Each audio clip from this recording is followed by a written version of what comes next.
Episode 11। Disclaimer. दोस्तों, मैं आप सभी को बता दूं, ये कहानी पूरी तरह काल्पनिक है। ये सिर्फ दर्शकों के मनोरंजन के लिए बनाई गई है। इसमें दर्शाए गए सभी पात्र, नाम, उत्पाद और घटनाएं पूरी तरह काल्पनिक है। ये कहानी किसी भी तरह से किसी भी व्यक्ति के भावनाओं, प्रथाओं, परंपराओं और विश्वासों के अपमान नहीं करती है। और कहानी में बताए गए सभी चीज़ों का मात्र कहानी के लेखक द्वारा बनाई गई लेख की अपनी एक कल्पना है। तो दोस्तों, मैं आपको आगे बता दूं, अगर आप हमारे वीके नोवेल स्टोरी 2.0 चैनल पर नए हैं तो वीडियो को भर भर लाइक और चैनल को सब्सक्राइब करना ना भूले। धन्यवाद। फर्स्ट किस इन एक्सीडेंट। सूर्या वंश के साथ उसके अंडरवर्ल्ड एरिया में जाता है। वहां पर इंडिया के अंडरवर्ल्ड के किंग के लिए टूर्नामेंट हो रहा था। उसमें सूर्या भी पार्टिसिपेट करता है। सूर्या का फाइट डेविड के साथ होता है और सूर्या उसको हराकर इंडिया का नया अंडरवर्ल्ड किंग बन जाता है। जोरदार तालियों से सूर्या का स्वागत करके सारे लोग सूर्या को उसका ताज पहनाते हैं। सूर्या अब बहुत बड़ा गैंगस्टर भी बन चुका था। सूर्या के साइड के सारे लोग लगातार बंदूकें चलाए जा रहे थे। अंडरवर्ल्ड एरिया की रखवाली के लिए कई सारे पुलिस भी आए थे। सूर्या के नए किंग बनने की खबर सिर्फ कुछ ही देर में पूरे भारत में फैल जाती है। जब रात काफ़ी हो जाती है तो सूर्या अपने कार में बैठकर बंगले के लिए निकल जाता है। आज तो बड़ा मज़ा आया मुझे तो पता ही नहीं था कि मैं इतना तेज़ और ताकतवर भी हूँ। सूर्या खुद से मन ही मन कहता है। वो अपना फ़ोन को देखता है तो उस पर अनाया के 5 मिस्ड कॉल आए हुए थे। अनाया ने मुझे कॉल किया था, मैं तो लड़ रहा था उस वक्त जिस वक्त अनाया का कॉल आया था। अब पक्का वो मुझसे बहुत ही ज़्यादा गुस्सा हो गई होगी। अरे यार, अब अनाया को मनाना भी पड़ेगा, ये तो और अलग ही मुसीबत है। सूर्या कहता है। रात के 2 बज चुके थे और सूर्या का शरीर पूरा टूट चुका था। उसका शरीर बहुत दर्द कर रहा था। वो अपने बंगले पे पहुंचकर जल्दी से अपने कमरे के अंदर जाता है। सूर्या बिना कपड़े बदले ही जूते खोलकर सीधा बेड के ऊपर कूद जाता है।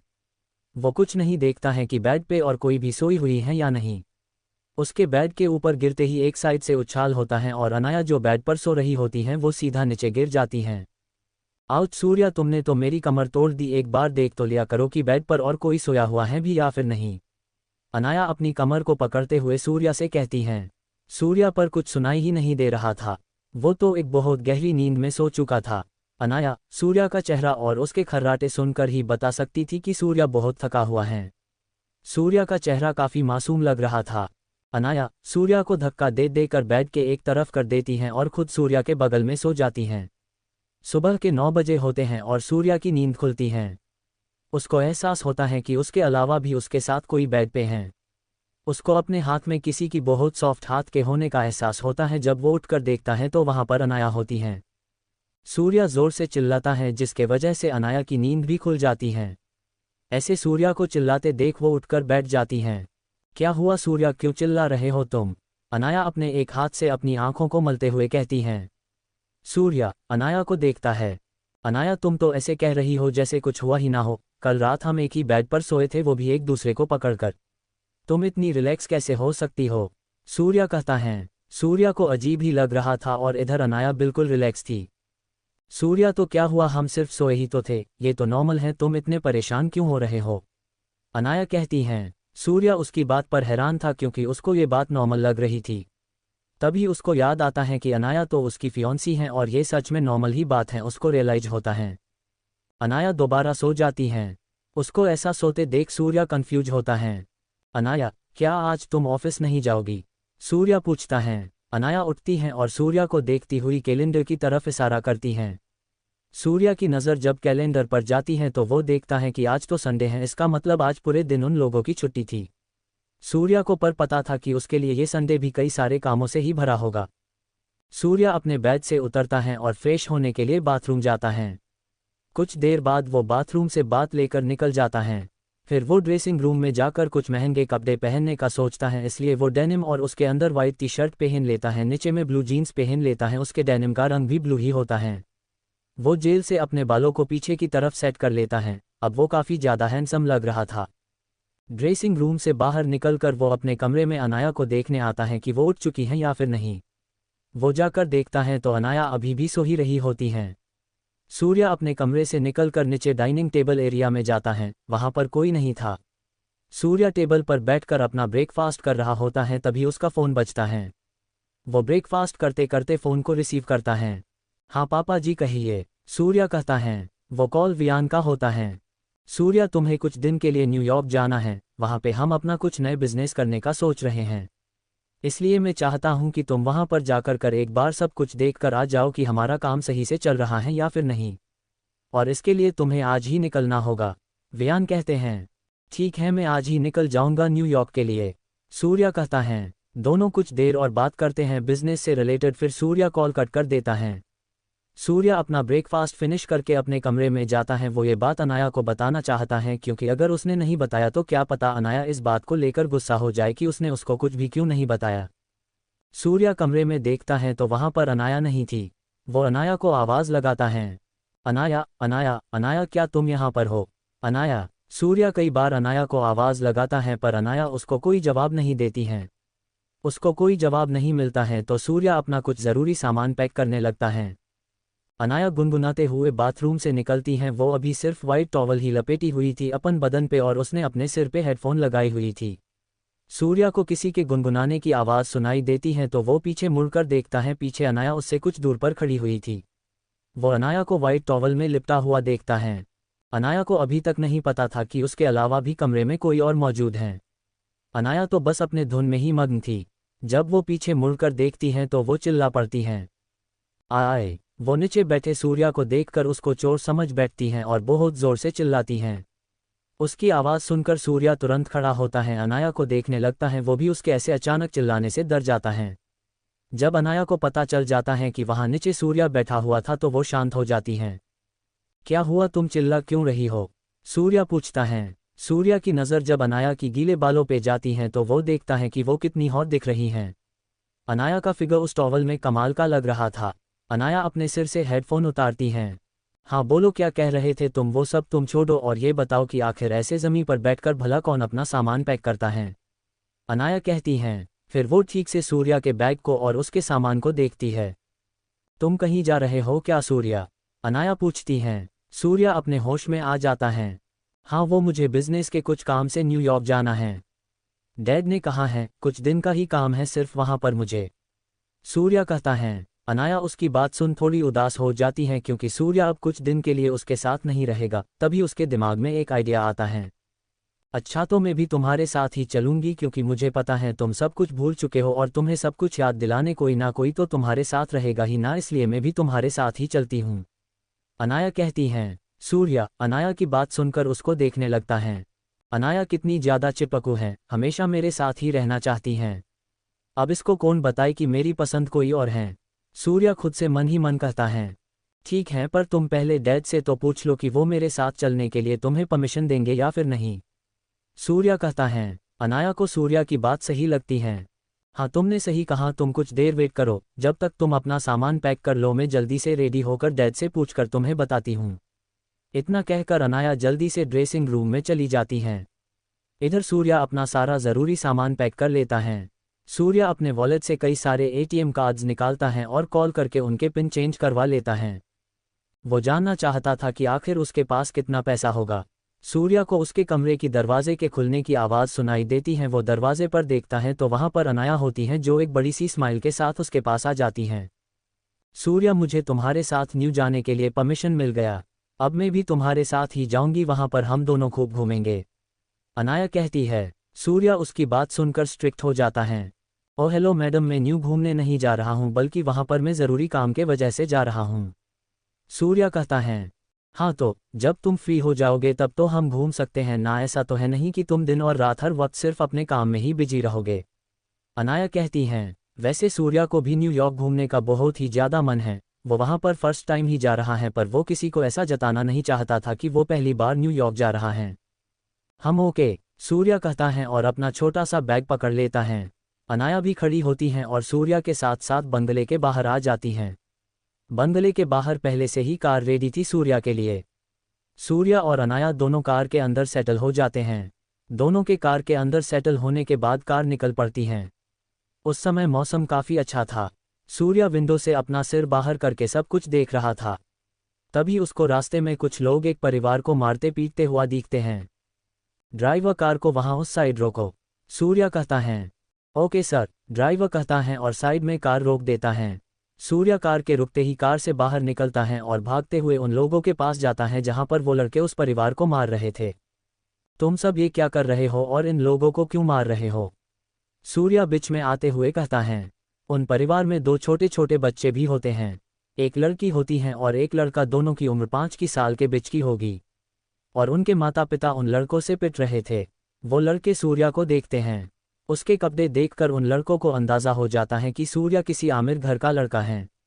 उन लड़कों के पास बंदूकें भी होती हैं जो वो लड़के सूर्या के ऊपर तान देते हैं। ओ लड़के, हमारे सामने हीरोगिरी मत दिखा, तू जानता नहीं है कि हम कितने खतरनाक लोग हैं। और रही बात इन परिवार के लोगों परेशान करने का, तो ये हमारा पर्सनल मामला है, इसलिए अगर तू इसमें नहीं पड़ेगा तो तेरे लिए ही अच्छा रहेगा। उन लड़कों में से एक लड़का कहता है। जिस लड़के ने ये सब सूर्या से कहा था वो काफ़ी मजबूत दिख रहा था। अच्छा, ऐसा लगता है क्या तुम लोगों को हम बढ़िया हैं? ठीक है, फिर देखते हैं किसके लिए क्या अच्छा है और क्या अच्छा नहीं है, सूर्या कहता है। सूर्या के इतना कहने के तुरंत बाद ही कई सारी बंदूक की गोलियां सूर्या के साइड से चलकर उन लड़कों के हाथ और पैर को छन्नी छन्नी कर देता है।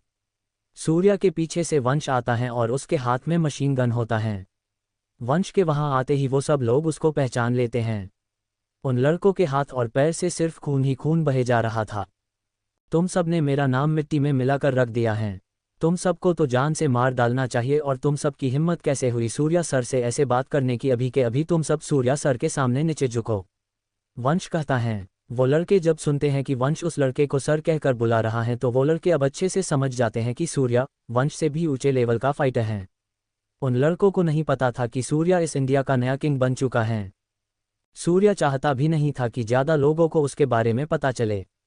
वो लड़के सूर्या के सामने नीचे झुक जाते हैं। हमें माफ़ कर दीजिए सूर्या सर, हमसे बहुत बड़ी गलती हो गई है, हम अब आगे से कभी भी किसी को परेशान नहीं करेंगे। वो सारे लड़के सूर्या के सामने गिड़गिड़ाने लगते हैं। सूर्या उन पर ध्यान नहीं देता है और वो अपनी जगह उस परिवार के पास जाता है जिनको अभी कुछ देर पहले वो लड़के मार रहे थे। क्या आप लोग ठीक हैं?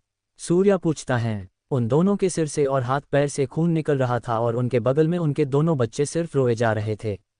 सूर्या के इस सवाल पर उन दोनों औरत और आदमी में से कोई भी जवाब नहीं देते हैं और खड़े होकर लड़खड़ाते हुए अपने बच्चों के पास जाते हैं। उन लोगों का बिना जवाब दिए सूर्या के सामने से चले जान उसको कुछ समझ नहीं आता है।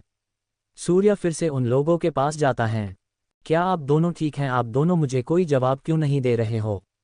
सूर्या पूछता है। इस बार सूर्या के सवाल पर वो आदमी गुस्से से सूर्या को देखने लगता है। तुम अपनी नरमी अपने पास रखो क्योंकि तुम लोग अमीरजादों को अच्छे से जानते हैं। तुम सब सिर्फ अच्छा बनने की कोशिश करते हो पर तुम सब अंदर से जानवर हो, जानवर। हमारी मदद करके तुम हमसे कोई मतलब का काम निकालना चाहते होंगे, हमें पता है सब कुछ, क्योंकि कोई भी बिना की फ़ायदे के किसी की भी मदद नहीं करता है। और हम तुम्हें पहले ही कह देते हैं, हमारे पास तुम्हें देने के लिए कुछ भी नहीं है। मैं और मेरा परिवार फुटपाथ पर रहते हैं, हमारे पास सिर्फ हमारी ज़िंदगी और हमारे बच्चे ही हैं, वो आदमी कहता है। शुरुआत में वो आदमी बहुत गुस्से से बात कर रहा था पर आखिर में वो रोने लगता है अपना हाल सूर्या को बताते हुए। सूर्या को उस आदमी की बातों से पता चल रहा था कि वो अमीर लोगों से कितना ज़्यादा नफरत करता है, पर वो सही भी था क्योंकि उसने जो सब कहा था वो सब असल ज़िंदगी में हो ही रहा था।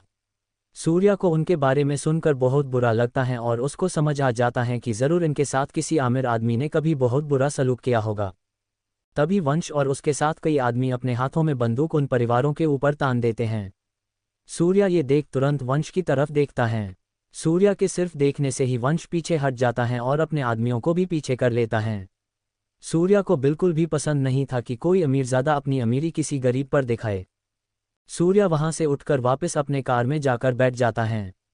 उसकी नज़र बस बार बार उन मासूम बच्चों पर ही जा रही थी कि वो बच्चे अभी बहुत छोटे थे ये दुनिया देखने के लिए। सूर्या कुछ सोचता है और वंश को बुलाता है। वंश सूर्या की आवाज़ सुन तुरंत उसके कार के दरवाजे के पास आकर खड़ा हो जाता है। वंश, तुम एक काम करो, जो सामने फुटपाथ पर परिवार दिख रहा है उसमें जो आदमी है उसके लिए कोई अच्छी सी नौकरी उसके हिसाब से रागिनी से बात करके उसको काम दिला दो। और काम अच्छा ही होना चाहिए, पैसे ठीक ठाक देना जिससे उनका परिवार ठीक से रह सके, और साथ ही साथ उन पर नज़र रखकर मुझे खबर देते रहना जब मैं पूछूं। सूर्या कहता है। जी सर, जैसा आपने कहा है बिल्कुल वैसा ही होगा, वंश कहता है और वहां से अपने कार में बैठ जाता है। अंदर बैठने के बाद वंश एक कॉल मिलाता है और बात करने लगता है। इधर सूर्या अपने कार में अपने ही किसी सोच में खोया हुआ था। अमीर लोग, मेरे 1 वीक हॉलीडेज़ भी अब फिनिश होने वाले हैं, मुझे जल्द ही वापस यूनिवर्सिटी भी जाना होगा। मैं अपनी पहचान छुपा कर रखूंगा, मैं नहीं चाहता कि दिल्ली में कोई नया बखेड़ा खड़ा हो। पर मैं अपनी अमीरी का क्या करूंगा, ये कैसे छुपाऊंगा। चलो छोड़ो, इस प्रॉब्लम को बाद में देख लूंगा, पर अब से मैं सीक्रेट बिलियनियर बनकर रहूंगा। सूर्या खुद से मन ही मन कहता है। और सूर्या के बगल में बैठी अनाया सूर्या को देखकर अपने गाल फुलाकर बैठी हुई थी। सूर्या अपने ख्वाबों से बाहर निकलकर जब अनाया को देखता है तो उसको लगता है कि अनाया काफी गुस्से में है। अनाया, तुम ऐसे मुंह फुला करके क्यों बैठी हुई हो? सूर्या पूछता है। पर अनाया सूर्या को कोई जवाब नहीं देती है। सूर्या उसके तरफ से कोई जवाब ना सुनकर उसके पास ठोस सा खिसक जाता है। अनाया, बोलो ना, क्या हुआ, क्यों गुस्सा हो? सूर्या फिर से अनाया से पूछता है। अनाया सिर घुमाकर सूर्या की तरफ देखती है। सूर्या अनाया के बहुत करीब था। अनाया के अब गाल के साथ साथ उसका पूरा चेहरा लाल हो जाता है। तभी ड्राइवर अचानक से रोड पर एक कार को देखकर तुरंत ब्रेक मारता है। उस ब्रेक के वजह से सूर्या का बैलेंस बिगड़ जाता है और जिस तरह से सूर्या बैठा हुआ था उसके कारण वो सीधा अनाया के होठों पर अपना होठ रख देता है। दोनों एक दूसरे को आंखें बड़ी बड़ी करके देख रहे थे। सूर्या अनाया के प्यारे और गुलाब की पंखुड़ी से भी पतले होठ को अपने होठों पर महसूस कर सकता था। अनाया अब अपने आंख बंद करके सूर्या को महसूस करती हैं और सूर्या को आगे किश करती हैं। उसके होठों के हिलने के वजह से सूर्या भी सब कुछ भूल जाता है और अनाया को महसूस करने लगता है। दोनों अब एक दूसरे को किश कर रहे थे। सूर्या अनाया के गर्म सांसों को अपने चेहरे पर महसूस कर सकता था और अनाया का भी यही हाल था। वो दोनों अपने लेवल को बढ़ाते उससे पहले ही ड्राइवर अपना गाला साफ करके उन दोनों को होश में लाने की कोशिश करता है। जैसे ही उन दोनों के कानों में ड्राइवर की आवाज़ जाती है वैसे ही दोनों अलग हो जाते हैं। ड्राइवर काफ़ी देर से उन दोनों को नोटिस कर रहा था पर मिरर में सिर्फ सूर्या का पीछे का हिस्सा ही दिख रहा था। उन दोनों के जुनून को देखते हुए वो समझ जाता है कि यहाँ पर बहुत कुछ हो सकता है, इसलिए वो उन दोनों का ध्यान भटका देता है। अनाया अब गुस्से में बिल्कुल भी नहीं थी, बल्कि उसकी जगह वो तो अब बहुत ज़्यादा ब्लश कर रही थी। इधर सूर्या अपने आप को कोस रहा था। सूर्या, तू सच में बहुत बड़ा बेवकूफ़, गधा, नालायक, नीच लड़का है। जब तुझे पता था कि अनाया बहुत खूबसूरत और प्यारी है, उसके बावजूद तुझे अनाया के इतने पास जाने की क्या ज़रूरत थी? हे भगवान, मुझसे बहुत बड़ी गलती हो गई, मैंने ये सब जानबूझकर नहीं किया था। अब पता नहीं, मैं जब अनन्या को प्रपोज करूंगा और वो मेरी गर्लफ्रेंड बन जाएगी तो फिर उसके बाद कभी उसने मुझसे पूछा कि मैंने कभी किसी को किस किया है तो मैं उसको क्या जवाब दूंगा? तब तो अनन्या को बिल्कुल भी अपना मुंह तक दिखाने के लायक बचूंगा। सूर्या मन ही मन खुद से कहता है। सूर्या और अनाया की ये फर्स्ट किस थी। अनाया हालांकि पहले कई साल तक सूर्या के साथ थी पर उसने कभी भी सूर्या को उसको छूने तक नहीं दिया था, पर इस बार वो खुश थी क्योंकि ये सूर्या का नया रूप उसको बहुत पसंद था। सूर्या अपना पहला किस अनन्या को देना चाहता था पर आज उसकी इतनी बड़ी गलती की वजह से उसका पहला किस अनाया ले गई। दोनों उस वक्त उस कार के अंदर कुछ भी एक दूसरे से नहीं बोल रहे थे, उन दोनों को ही बड़ा अजीब लग रहा था। कुछ देर में उनकी कार सूर्या के प्राइवेट एयरप्लेन के पास जाकर रुक जाती हैं। दोनों कार से उतरते हैं। सूर्या को तो पूरे समय लग रहा था कि वो दोनों एयरपोर्ट पर जाकर कोई नॉर्मल प्लेन से न्यूयॉर्क जाएंगे, पर यहाँ आने के बाद वो अपने प्राइवेट एयरप्लेन को देखकर बस हैरान ही हो रहा था। उसका प्लेन बिल्कुल नॉर्मल प्लेन के जितना ही बड़ा था, वो भी सिर्फ 2 लोगों के लिए ही। सूर्या और अनाया दोनों उस प्लेन के अंदर जाते हैं। प्लेन अंदर से बहुत आलीशान था, वहाँ पर सब कुछ था, सोफ़ा, बेड, बार, सर्वेंट, सब कुछ था उसके अंदर। सूर्या तो बस देखते ही जा रहा था सब कुछ, उसने ये सब सिर्फ फिल्मों में ही देखा था। अनाया सूर्या को पकड़ कर ले जाती हैं और अपने साथ उसको एक साथ सोफे के ऊपर बैठ जाते हैं। वो प्लेन टेक ऑफ होने के लिए उड़ान भर देता है और कुछ ही देर में वो प्लेन बादलों से बातें करने लगता है। सूर्या वहां पर बैठकर शीशे से उन सफ़ेद बादलों को देखते जा रहा था। उसने कभी भी इतने पास से बादलों को नहीं देखा था। वो जब से ग्वालियर आया था तब से ही उसके साथ सारी मज़ेदार चीज़ें ही हो रही थी। सूर्या बहुत अच्छा फील कर रहा था क्योंकि अब वो अपनी ज़िंदगी खुलकर जी रहा था। अनाया उसके बगल में ही बैठकर बस उस फर्स्ट किस के बारे में ही सोच रही थी। वो पल अनाया के लिए अब बहुत खास बन चुका था। एक सर्वेंट आता है और कुछ खाना टेबल पर रख कर चला जाता है। खाने को देखकर अनाया के पेट में चूहे कूदने लगते हैं। वो खाना खा रही होती हैं और सूर्या शीशे से उन बादलों को देखकर बस उस पल को जी रहा था। दिन का वक्त हो जाता है और दोनों बड़े से डिजिटल टीवी पर मूवी देख रहे होते हैं। अनाया मूवी देखते देखते ही सो जाती हैं। अयन की नज़र उस पर पड़ती है तो वो सबसे पहले टीवी का वॉल्यूम कम करता है, फिर वो धीरे धीरे अनाया को चादर उड़ा देता है। सूर्या टीवी को बंद कर देता है और अपना स्मार्टफोन निकाल कर चलाने लगता है। उसको अच्छे से याद था कि इंस्टाग्राम पे रोहन का अकाउंट था, इसलिए वो इंस्टाग्राम ओपन करता है और रोहन का अकाउंट सर्च करता है। मिल गया रोहन, चलो देखते हैं अब इसने कौन से नए पोस्ट किए होंगे। पक्का इस बार उसने सिर्फ किताबों की फ़ोटो ही पोस्ट किया होगा। सूर्या कहता है। वो रोहन के अकाउंट को टच करता है, फिर पोस्ट वाले सेक्शन में जाता है। वहां पर जो वो देखता है वो बस देखता ही रह जाता है। ये तो अनन्या है, पर अनन्या रोहन के साथ क्यों है? और ये दोनों एक दूसरे को जानते हैं, पर कब से? रोहन ने तो मुझे कभी भी अनन्या के बारे में नहीं बताया। क्या उन दोनों का कुछ चल रहा है या फिर सिर्फ ऐसे ही उन दोनों ने फोटो क्लिक की है? मैंने तो रोहन को अनन्या के बारे में बताया था कि मैं उसको पसंद करता हूँ। ऐसे ही कई सवाल सूर्या के दिमाग में घूमने लगता है। नहीं, मैं कुछ ज़्यादा ही सोच रहा हूँ। शायद रोहन मेरे साथ ऐसा नहीं करेगा। मुझे पता है रोहन मेरा सबसे अच्छा दोस्त है, वो मेरे साथ कभी भी ऐसा नहीं करेगा। सूर्या खुद को झूठी तसल्ली देता है। वो अपना फ़ोन बंद कर लेता है और साइड में रख देता है। वो बार बार अनन्या के बारे में ही सोचने लगता है। ऐसे ही सोचते सोचते उसकी आंख लग जाती है और वो सो जाता है। रात हो जाती है और बाहर आसमान में काले बादल थे। सूर्या की आंख खुलती है। मैं तो काफ़ी देर सो गया हूँ, काफ़ी ज़्यादा समय हो गया। क्या हम अभी तक न्यूयॉर्क नहीं पहुँचे? सूर्या कहता है। वो अपने बगल में देखता है तो वहाँ पर अनाया नहीं थी। सूर्या को बाथरूम से पानी की आवाज़ आती है, जिससे वो समझ जाता है कि बाथरूम में अनाया होगी। अनाया बाथरूम में नहा रही होती हैं। सूर्या शीशे से बाहर देखता है। बाहर में नीचे चमकीले लाइट जल रहे थे। सूर्या को वो बहुत खूबसूरत लगता है। सूर्या को लगता है कि प्लेन अब धीरे धीरे नीचे हो रहा है। इससे वो समझ जाता है कि वो अब न्यूयॉर्क पहुंच गया है। अनाया बाथरूम से बात लेकर निकल जाती हैं और ड्रेस भी चेंज कर लेती हैं। कुछ देर बाद प्लेन लैंड होता है। सूर्या और अनाया दोनों प्लेन से बाहर निकलते हैं। वो दोनों जब बाहर निकलते हैं।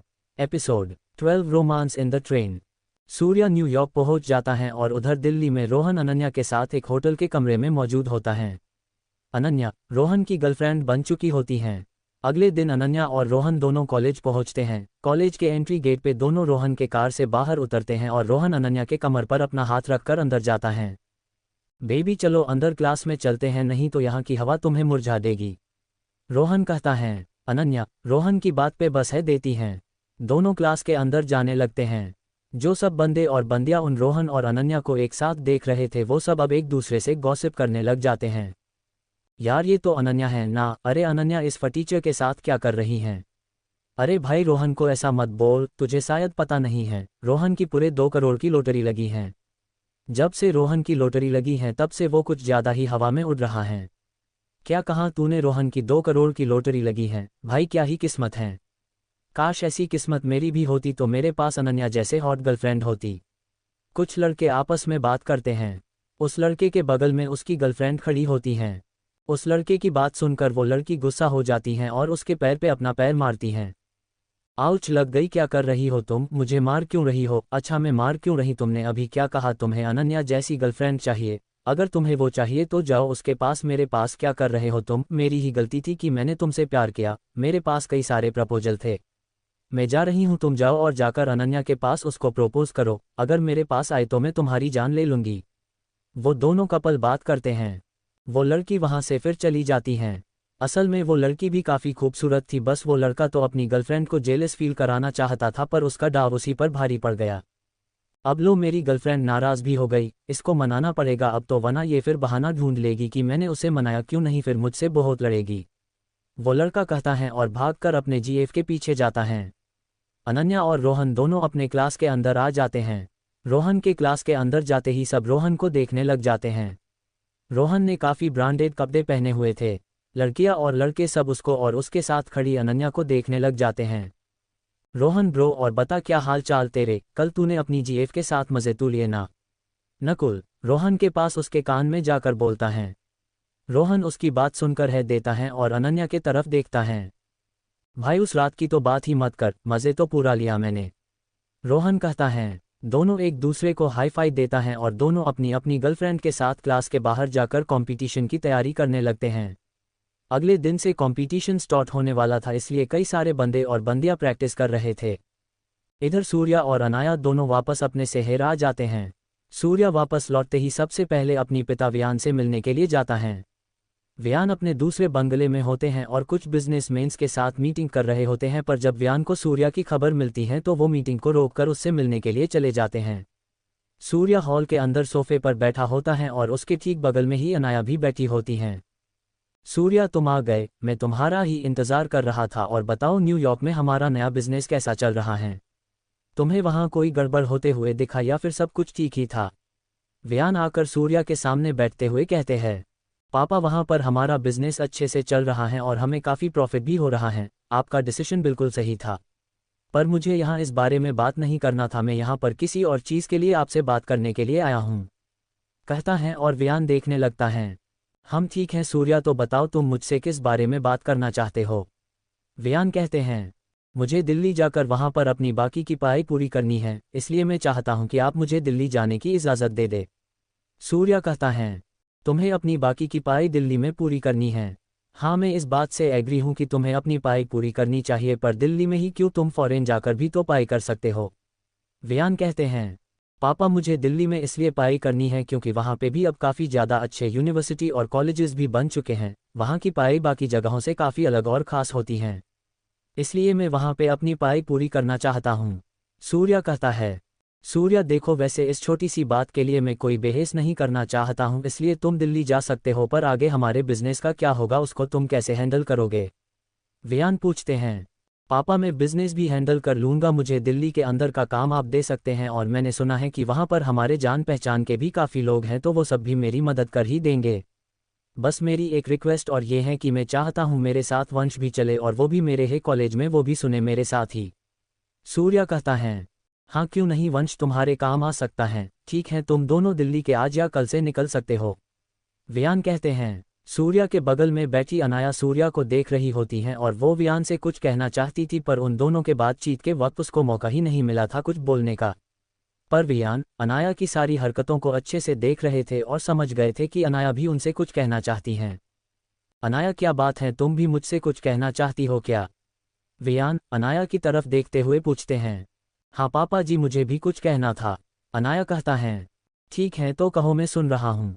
वियान कहते हैं। उनकी बात सुनकर अनाया आगे के हटी हैं। मैं भी सूर्या के साथ उसके ही कॉलेज में पढ़कर सूर्या के साथ रहना चाहती हूँ। अनाया कहती हैं। वियान उसकी बात सुनकर मुस्कुरा देते हैं। तुम्हें भी सूर्या के साथ ही जाना है तो ठीक है, तुम भी जा सकती हो उसके साथ, वैसे भी तुम्हें तो पूरा हक है उसके साथ हर पल रहने का, आखिर तुम दोनों होने वाले हस्बैंड और वाइफ जो हो। मुझे कोई एतराज़ नहीं है। वियान कहते हैं। जब सूर्या और अनाया दोनों को ही दिल्ली जाने की परमिशन मिल जाती है तो दोनों ही बड़े खुश होते हैं। पर सूर्या इतना खुश नहीं था क्योंकि अनाया भी उसके साथ ही चल रही थी। अनाया भी अब मेरे साथ ही चलेगी, कहीं इसको मेरी पुरानी लाइफ के बारे में पता ना चल जाए, हे भगवान मदद करना है। सूर्या खुद से ही मन में कहता है। दोनों बंगले से बाहर आते हैं और सूर्या के बंगले पे जाते हैं। अनाया अपना सामान पैक कर लेती है जबकि सूर्या कुछ खास सामान पैक नहीं करता है। वंश को भी खबर मिल जाती है कि वो सूर्या के साथ दिल्ली जाएगा और उसके साथ उसके ही कॉलेज में पढ़ाई भी करेगा। सूर्या को काफ़ी समय हो गया था उसके दोस्तों से मिले हुए। वो अपने दोस्तों से मिलकर उनका हालचाल पूछना चाहता था। वो बस अब नकुल को अच्छा सबक चखाना चाहता था क्योंकि उसने उसे जान से मार डाला था। सूर्या तो अब बस नकुल का रिएक्शन देखना चाहता था कि नकुल जब उसको देखेगा तो क्या करेगा। वंश बंगले के बाहर आ जाता है। बंगले के बाहर काफ़ी ज़्यादा गार्ड्स मौजूद थे। वो सारे गार्ड्स और बॉडी गार्ड्स अनाया के थे। अनाया उनको अपनी और सूर्या के सेफ्टी के लिए लेकर जा रही थी। उन सभी के पास बंदूकें थी और सारे के सारे स्पेशल गार्ड्स थे जो बहुत ही शक्तिशाली और स्किल्ड थे। जब सूर्या बंगले से बाहर आता है तो उन लोगों को देखकर परेशान हो जाता है। अनाया भी ना अपने साथ अपने बॉडीगार्ड्स भी ले जा रही हैं। ऐसा लग रहा है कि हम दिल्ली की कोई बड़ी जंग करने के लिए जा रहे हैं। सूर्या बड़बड़ाता है। वो दोनों जाते हैं और जाकर कार में बैठ जाते हैं। ड्राइवर कार को रेलवे स्टेशन ले चलो, सूर्या कहता है। ओके सर, ड्राइवर कहता है और कार को स्टेशन की तरफ घुमा लेता है। अनाया उसकी बात सुन सूर्या को देखती हैं। हम रेलवे स्टेशन क्यों जा रहे हैं सूर्या? अनाया पूछती हैं। हम रेलवे स्टेशन इसलिए जा रहे हैं क्योंकि हम ट्रेन से दिल्ली जाएंगे। क्या हम ट्रेन से जाएंगे? सूर्या ये तुम क्या कह रहे हो, ट्रेन में कितनी गंदगी होती है और गरीब लोग भी होते हैं। अनाया कहती हैं। हाँ मुझे पता है, इसलिए मैंने सबसे महंगी ट्रेन के टिकट्स ही लिए हैं। बस तुम ट्रेन से चलो तो सही, बहुत मज़ा आएगा और तुम्हें भी अच्छा लगेगा। सूर्या कहता है और टिकट्स हवा में घुमाने लगता है। आगे अनाया कुछ नहीं कहती हैं। वंश आगे वाली सीट पर बैठकर सूर्या के बदले रूप को समझने की कोशिश कर रहा था। कुछ देर में वो सब रेलवे स्टेशन पे पहुंच जाते हैं। वो सब बिल्कुल सही समय पे आते हैं क्योंकि ट्रेन भी बिल्कुल उसी समय पे आती है जब वो सब वहां पर पहुंचते हैं। सूर्या अनाया का हाथ पकड़ता है और उस भीड़ भाड़ वाली जगह से ट्रेन के अंदर चला जाता है। वो दोनों काफ़ी लोगों से टकराते हैं पर ट्रेन के अंदर पहुंच ही जाते हैं। इधर वंश अपने बंदूक वाले साथियों के साथ आराम आराम से आगे बढ़ रहा था। वंश के आदमियों के बंदूकें देखकर ही लोग दूर हो जा रहे थे।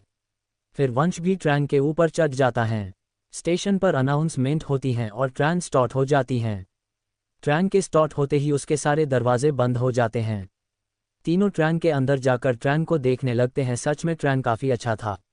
ट्रेन के अंदर बहुत ज़्यादा साफ सफाई का ध्यान रखा गया था।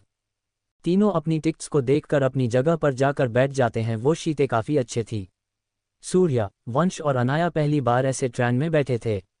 वहाँ पे विंडो इतना बाद था कि ऐसा लग रहा था कि वहाँ विंडो ना होकर कांच लगा दिया हो, क्योंकि एक शीट से लेकर दूसरे शीट तक विंडो की जगह काफ़ी लंबा और बड़ा कांच लगा हुआ था, जिससे बाहर का नज़ारा साफ साफ दिख रहा था। अनाया पहली बार ऐसा कुछ देख रही थी, क्योंकि वो जितनी बार भी सफ़र करती थी सिर्फ प्लेन से या फिर कार से करती थी, वो कभी भी ट्रेन पे नहीं चढ़ी थी। सूर्या को ध्यान ही नहीं रहता है कि उसने अभी तक अनाया का हाथ अपने हाथ में काफ़ी टाइट से पकड़ा हुआ था। सूर्या को कुछ देर अपने हाथ में किसी का हाथ का एहसास होता है तो वो तुरंत अनाया का हाथ छोड़ देता है। अनाया सूर्या को देखकर हंसने लगती हैं। सूर्या उसको ऐसे हंसते हुए देखता है। तुम मुझे देखकर हंस क्यों रही हो? सूर्या पूछता है। उसकी बात सुनकर अनाया और भी जोर से हंसने लगती हैं। वो फिर अपनी हंसी को कंट्रोल करती है और सूर्या को देखती हैं। मैं तुम्हारे लाल चेहरे को देखकर हंस रही थी, तुम बहुत प्यारे लग रहे थे। अनाया कहती हैं। हाँ तो इसमें हंसने की बात क्या है? हाँ, सूर्या कहता है और अपना मुंह फुलाकर गुस्सा होने का नाटक करता है। अनाया सूर्या को गुस्सा होते देख उसको मनाने के लिए उसके पास बढ़ती हैं। तुम मुझसे गुस्सा हो गए क्या सूर्या? अच्छा सॉरी, माफ़ कर दो मुझे, अनाया कहती हैं। सूर्या उसकी बात सुनकर अपना सिर दूसरी तरफ मोड़े हुए ही ना में सिर हिलाता है। अच्छा ठीक है, देखो मैंने अपने कान भी पकड़ लिए, अब मुझे माफ़ कर दो, अनाया कहती हैं। उसकी बात सुनकर सूर्या अपना सिर अनाया को देखने के लिए घुमाता है। जैसे ही वो अपना सिर घुमाता है वैसे ही उसके होठ अनाया के होठों से टकरा जाते हैं। अनाया सूर्या को किस कर रही होती हैं। सूर्या भी अनाया के कोमल होठ को फिर चूमने लगता है। वो सब कुछ भूल जाता है। वंश उनकी हरकत देख रहा था और बातें भी सुन रहा था। जैसे ही वो दोनों किश करते हैं वैसे ही वंश अपना सिर तेजी से किसी और साइड घुमा लेता है।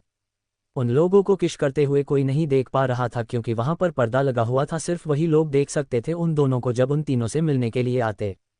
अनाया अपनी जगह से उठकर सूर्या के गोद में बैठ जाती हैं और उसका सिर अपने हाथों से पकड़कर उसके होठों को चूमने लगती हैं। सूर्या भी अपने दोनों हाथों को अनाया के खूबसूरत कमर पर रख देता है।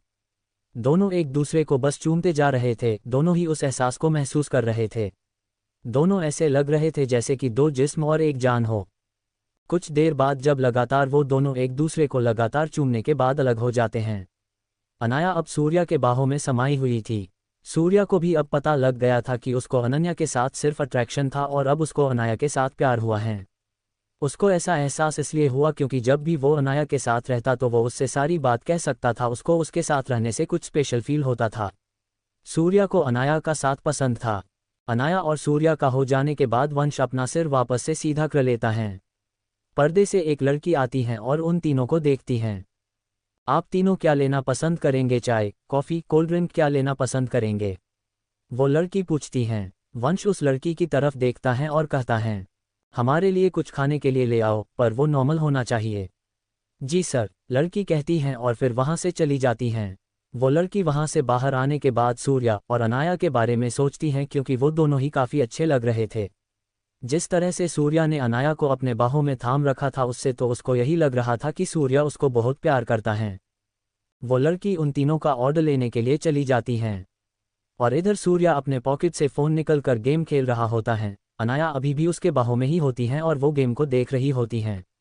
अनाया सूर्या के गेम को देखते देखते बोर हो जाती हैं और वो सूर्या के हाथ से फ़ोन छीन लेती हैं।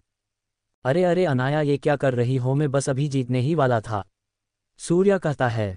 सूर्या तुम बस देखते जाओ, अनाया कहती हैं। वो गेम को काट कर इंस्टाग्राम चालू करती हैं। अनाया सूर्या का इंस्टाग्राम अकाउंट देखती हैं तो वहाँ पे न्यू अकाउंट लिख कर आ रहा होता है। उसको देखकर वो समझ जाती हैं कि सूर्या ने ये अकाउंट कुछ दिन पहले ही बनाया होगा। अनाया फ़ोन का कैमरा चालू करके सूर्या और उसकी फ़ोटो क्लिक करती हैं। सूर्या को खबर ही नहीं होती है कि अनाया उसका और अपनी फ़ोटो क्लिक कर रही थी। वो फ़ोटो क्लिक करने के बाद उस फ़ोटो को सूर्या के अकाउंट में डीपी पे लगा देती हैं। सूर्या और अनाया दोनों ही काफ़ी ज़्यादा अच्छे लग रहे थे और फ़ोटो भी बहुत अच्छी आई थी। उन दोनों ने ही ब्रांडेड कपड़े भी पहने हुए थे। वो कुछ फोटोज और क्लिक करती हैं, पर वो कुछ खास नहीं होते हैं।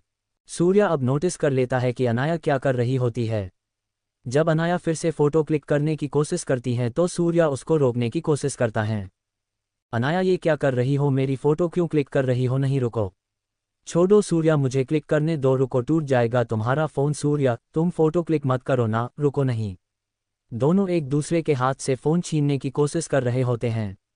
दोनों शीट पे गिर जाते हैं और दोनों ही लेट जाते हैं। दोनों के हाथ से फ़ोन छूटता है, नीचे गिर जाता है। जब फ़ोन हवा में नीचे की तरफ गिरने के लिए जा रहा होता है तब फोटो क्लिक होने की आवाज़ आती है। जब दोनों फ़ोन को उठाकर देखते हैं तो उन दोनों की एक बहुत क्यूट फ़ोटो फ़ोन को छीनते वक्त क्लिक हो जाती है। अनाया सूर्या के छाती पे लेती होती हैं और सूर्या अपने हाथ से अपने चेहरे को छुपाने का कोशिश कर रहा होता है पर वो छुपता नहीं है।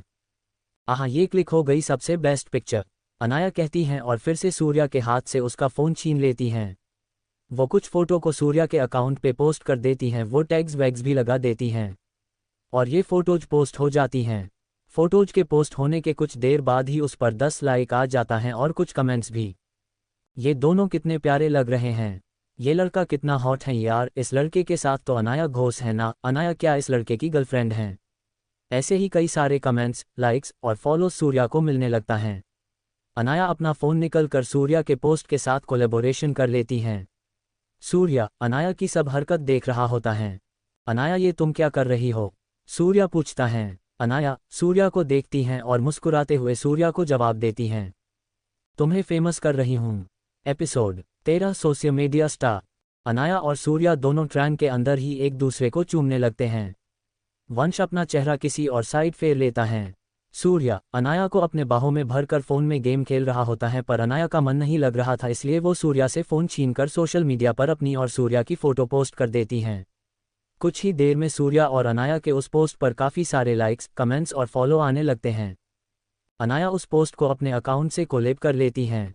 अनाया सोशल मीडिया में काफ़ी फेमस थी, उसके चर्चे पूरे इंडिया में थे, उसकी खूबसूरती के हज़ारों दीवाने थे।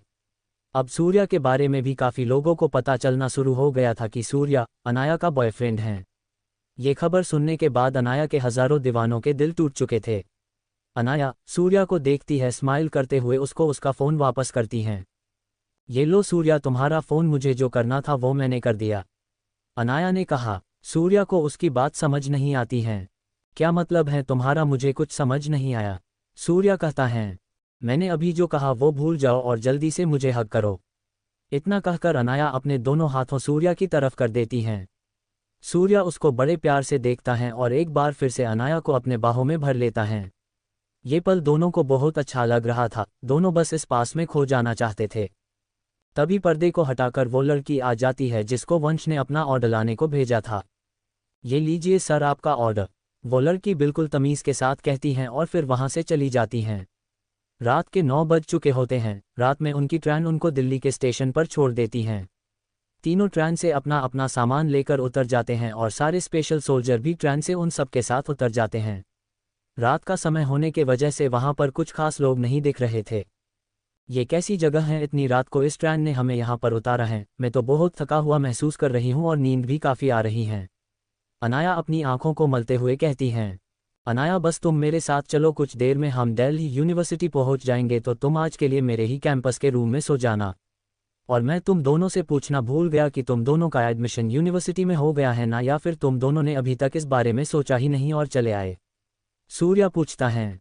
तुम उसकी फिक्र मत करो क्योंकि हम पहले से ही एडमिशन इस यूनिवर्सिटी में ले चुके हैं, अनाया ने कहा। सूर्या उन दोनों को अपनी आंखों को छोटी छोटी करके देखता है। ये बात तो सच है कि पैसों से कुछ भी हो सकता है, सूर्या खुद से मन ही मन कहता है। ठीक है तो चलो चलते हैं, सूर्या ने कहा। वो सब स्टेशन से बाहर रोड पे आ जाते हैं। बाहर आने के बाद वो देखते हैं कि वहाँ पर कई सारी लग्जरी कार्स खड़ी हुई थी। सूर्या और अनाया के बाहर निकलते ही वो सारे लोग सूर्या के सामने झुक जाते हैं और अपने हाथ को कंधे पर रख लेते हैं। आपका स्वागत है हमारे इस छोटे से दिल्ली शहर में सूर्या सर, वो सभी लोग एक साथ कहते हैं। आसपास के जितने भी लोग होते हैं, ड्राइवर्स और बाकी सब होते हैं, वो सब भीड़ लगाकर ये सब देखने लगते हैं। सूर्या अपने हाथ को ऊपर करता है, जिसके बाद सभी लोग खड़े हो जाते हैं और आगे बढ़ते हैं। सूर्या और अनाया एक कार में बैठ जाते हैं और वहां से निकल जाते हैं। कार के अंदर अनाया को काफ़ी नींद आ रही थी और वो काफ़ी मुश्किल से ही अपनी नींद को काबू कर पा रही थी। सूर्या अनाया को अपनी नींद से लड़ते देख मुस्कुराने लगता है। अनाया भी ना पता नहीं ये इतनी प्यारी सच में है या फिर नाटक करती है। देखो तो सही, इसको नींद आ रही है पर फिर भी सोने की जगह अपने आंखों को खोलने की कोशिश कर रही हैं। सूर्या मन ही मन कहता है। वो अनाया के पास जाता है और उसके कंधे पे हाथ रखता है। तुम्हें नींद आ रही है तो तुम मेरे गोद पे सिर रख कर सो सकती हो, सूर्या कहता है। उसकी बात सुन अनाया अपनी नींद से भरी आंखों को खोलने की कोशिश करते हुए सूर्या को देखती है। वो बिना कुछ बोले तुरंत सूर्या से गले लग जाती हैं और आंखों को बंद करके सो जाती हैं। सूर्या ड्राइवर को कुछ इशारा करता है, जिसके बाद ड्राइवर कुछ बटन्स दबाता है। बटन दबाने के बाद जिस शीट पे सूर्या बैठा हुआ था वो शीट पीछे की तरफ झुक जाता है और लेटने के लिए जगह बन जाता है। सूर्या अनाया को पकड़कर अपने साथ लेकर लेट जाता है। अनाया अभी तक सूर्या को अच्छे से पकड़ी हुई थी। उसे ऐसे सूर्या को पके देख लग रहा था कि वो कभी भी उससे दूर नहीं जाना चाहती है और बस उसके साथ ही हमेशा रहना चाहती हैं। सूर्या लेटे में ही कार की विंडो से बाहर देखता है। उसको भले ही ज़्यादा दिन ना हुए हो दिल्ली को छोड़े हुए, फिर भी उसको ऐसा लग रहा था कि काफ़ी समय बीत गए हो उसको अपने शहर में आए हुए। लगभग आधे घंटे बाद ही वो सब यूनिवर्सिटी के बाहर पहुंच जाते हैं। यूनिवर्सिटी के बाहर कई सारी गाड़ियां रुकती हैं और उनमें से एक गाड़ी से सूर्या उतरता है। वंश भी अपनी कार से उतर जाता है और सूर्या के पास आता है। सूर्या सर, आप यूनिवर्सिटी जाइए, मैं यहाँ पे कोई अच्छा सा होटल बुक कर लेता हूँ ताकि अनाया मैम और आपको कोई दिक्कत ना हो। आपके साथ ये स्पेशल सोल्जर भी साथ चलेंगे आपकी सिक्योरिटी के लिए, वंश कहता है। उसकी बात सुन सूर्या उसको देखता है और कहता है, वंश तुम्हें मुझे कुछ बताना था, ये बात बहुत ज़रूरी है इसलिए तुम ध्यान से सुनना, सूर्या ने कहा। वंश बिल्कुल सीरियस हो जाता है। जी सर कहिए, वंश कहता है। हम ठीक हैं तो सुनो, देखो मैं यहाँ पे नया हूँ इसलिए मैं चाहता हूँ कि मेरी पहचान ज़्यादा लोग ना जाने कि मैं कौन हूँ। मैं सिर्फ यूनिवर्सिटी के अंदर नॉर्मल सूर्या बनकर रहूँगा और उसके बाहर तुम्हारा सर, इसलिए तुम भी मुझे सिर्फ सूर्या ही बुलाओगे यूनिवर्सिटी के अंदर। रही बात इन गार्ड्स की तो उनको भी मुझसे अंदर में दूर रहने के लिए कहना, सूर्या कहता है।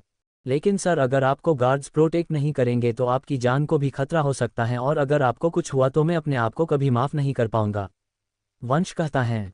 वंश तुम बात समझे नहीं लगता है। देखो, अगर मेरी पहचान के बारे में किसी को पता नहीं होगा तो मेरी जान को भी तो खतरा नहीं होगा। बाकी सब लोगों की तरह ही मैं भी नॉर्मल स्टूडेंट ही तो रहूंगा जिससे मुझे कोई परेशानी भी नहीं होगी। एपिसोड 14। सूर्या वंश को अपने बातों में फंसा लेता है और वंश को राजी कर लेता है। कुछ देर की बात होने के बाद वंश वहां से कार में बैठकर चला जाता है और सूर्या भी अनाया को अपने साथ लेकर यूनिवर्सिटी के अंदर चला जाता है।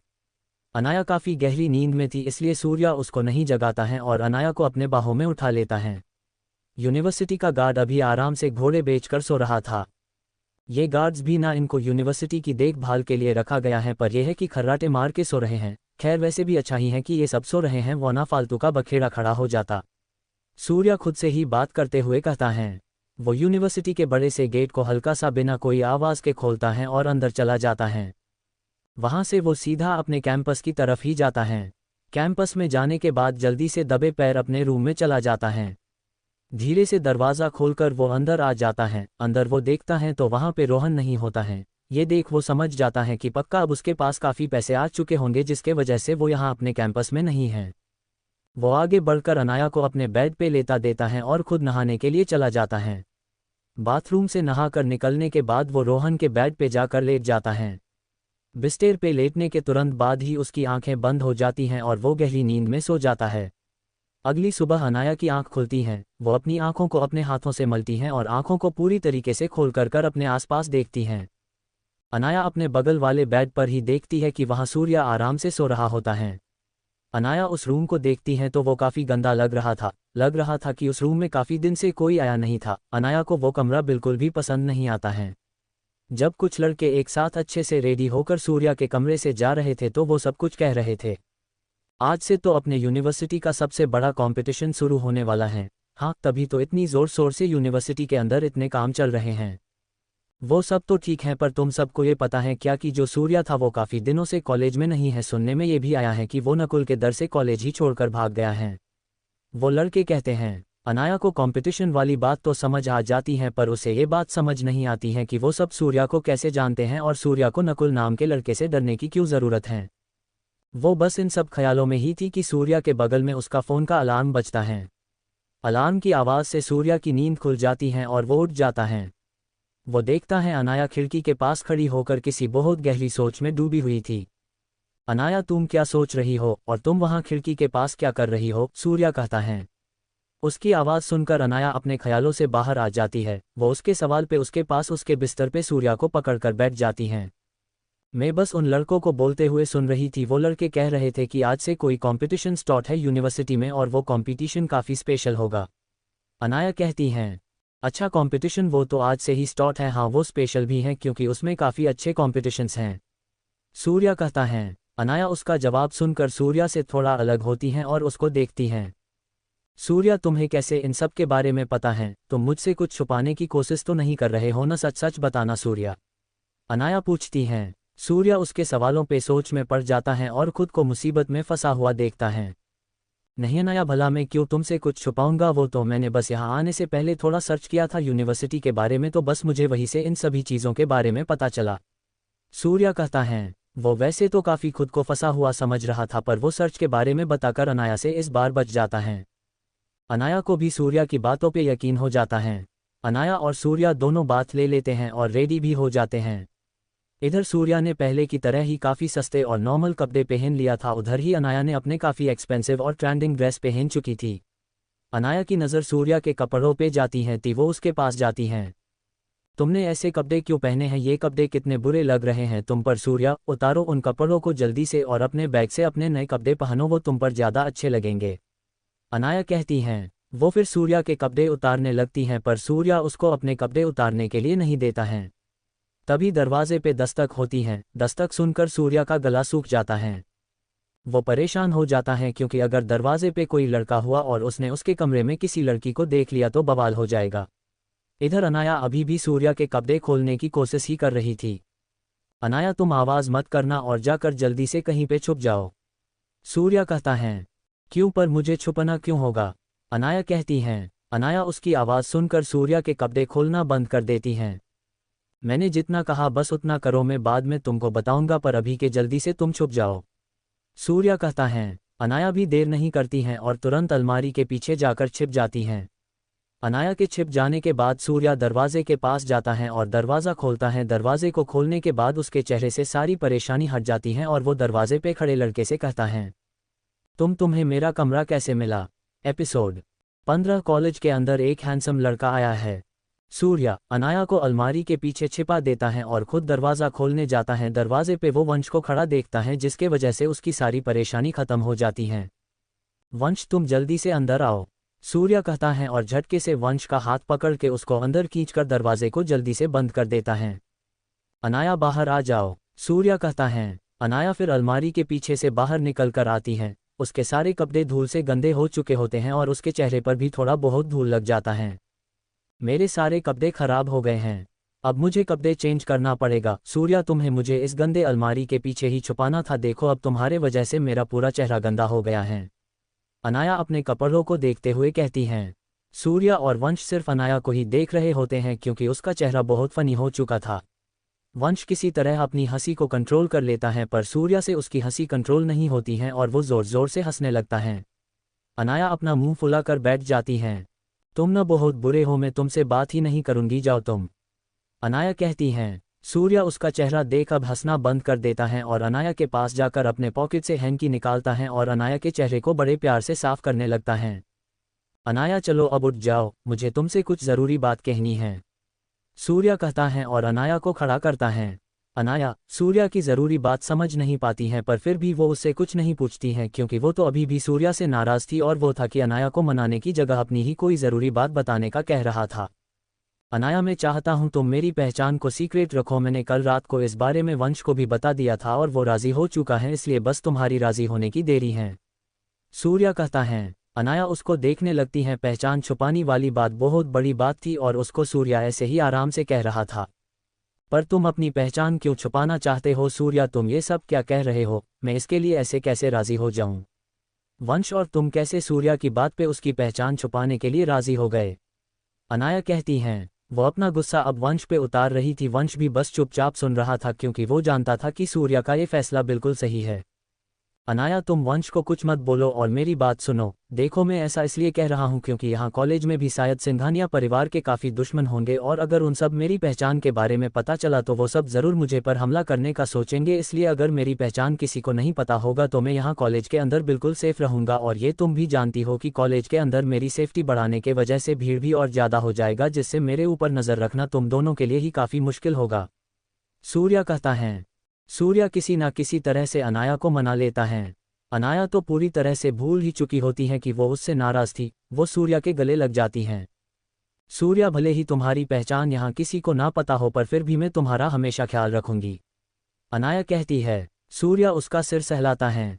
ये भी ना एक नंबर की भुल्लड़कर हैं, कुछ देर पहले मुझसे नाराज़ थी पर अब मुझ पे इनको इतना प्यार आ रहा है। सूर्या खुद से ही मन में कहता है।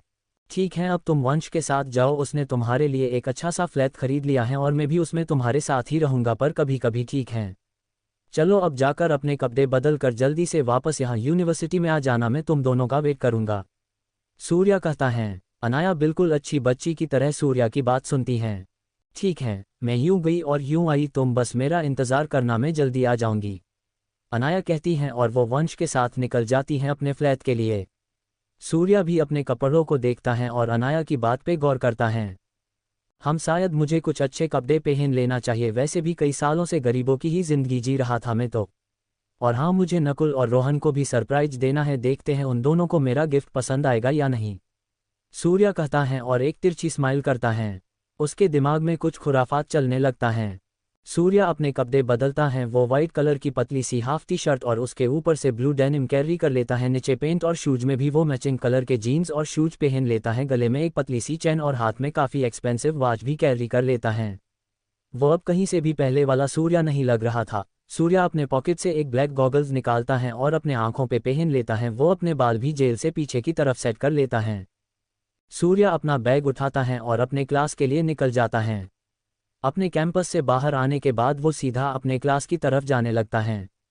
जाते वक्त कई लड़कियां सूर्या को ही देख रही थी। सूर्या इस लुक में बहुत ज़्यादा हैंडसम और कूल लग रहा था। कई लड़कियां तो आपस में बात भी करने लगती हैं, यार ये कितना हॉट है यार, बस ये मुझे एक बार मिल जाए। हाँ ये सच में काफ़ी हॉट और हैंडसम है, पर ये शायद हमारे कॉलेज में नया आया है ऐसा लगता है, तो अच्छा ही है ना, अगर ये हमारे कॉलेज में नया है तो मैं तो पूरी लाइन मारूंगी इस पर। वो लड़कियां बातें करती हैं। सूर्या इन सब से अनजान नहीं था, वो जल्दी से अपने क्लास के पास पहुंच जाता है। वहां पहुंचने के बाद वो देखता है उसके क्लास के बाहर कई सारी लड़कियां क्लास के दरवाजे को पूरी तरह घेर कर खड़ी हुई थी। कई लड़के अंदर जाने की कोशिश कर रहे थे पर वो लड़कियां थी कि किसी को भी अंदर जाने का नाम भी नहीं लेने देने रही थी। उस ग्रुप में से सबसे आगे एक लड़की खड़ी हुई थी जिसका नाम जीविका चौहान था। तुम लड़कों को समझ नहीं आ रहा क्या कि हम किसी का वेट कर रहे हैं, जब तक वो लड़का यहाँ नहीं आएगा तब तक तुम सबको अंदर जाने का कोई चांस ही नहीं है, और ज़्यादा उछल कूद करने की कोशिश किसी ने की तो देख लेना फिर तुम्हारे साथ क्या होगा, जीविका कहती हैं। असल में जीविका नकुल की बहन होती हैं। जीविका भले ही नकुल से छोटी होती हैं पर उसके पापा जीविका को ही ज़्यादा राइट्स और पावर्स दिए हुए थे, जिसके वजह से नकुल भी अपना मुंह अपने छोटी और प्यारी बहन के सामने खोलने से पहले 10 बार सोचता था। सब लड़के जीविका की वार्निंग सुनकर बस वहीं पे खड़े हो जाते हैं और उस लड़के के आने का इंतज़ार करने लगते जिसका इंतज़ार वो लड़कियां कर रही थी। सूर्या ये सब तमाशा देख लेता है। जीविका उसी यूनिवर्सिटी के सेकंड बिल्डिंग में पढ़ती थी और सूर्या फर्स्ट बिल्डिंग में पता था। जब जीविका को खबर मिलती है कि एक बहुत हैंडसम लड़का इस यूनिवर्सिटी में आया है तो वो जल्दी से फर्स्ट बिल्डिंग में आ जाती हैं उस लड़के को देखने के लिए। हालांकि अपने बिल्डिंग से दूसरे बिल्डिंग में जाना सख्त मना था पर जीविका को रोकने की हिम्मत लगभग शायद किसी में नहीं था। सिर्फ कुछ हाई स्पेशल टीचर्स ही जीविका को कुछ बोल सके थे और सख्त कदम ले सकते थे, पर वो सभी टीचर्स फर्स्ट और थर्ड बिल्डिंग में पढ़ाते थे, जिसके वजह से जीविका और भी किसी से नहीं डरती थी। सूर्या के पीछे पीछे कई लड़कियां उसका पीछा करते हुए आ रही थी। काफ़ी लड़के भी थे जो सूर्या का पीछा कर रहे थे, आखिर वो सब भी जानना चाहते थे कि ये लड़का है कौन। सूर्या चलते चलते अपने क्लास के बाहर पहुंच जाता है।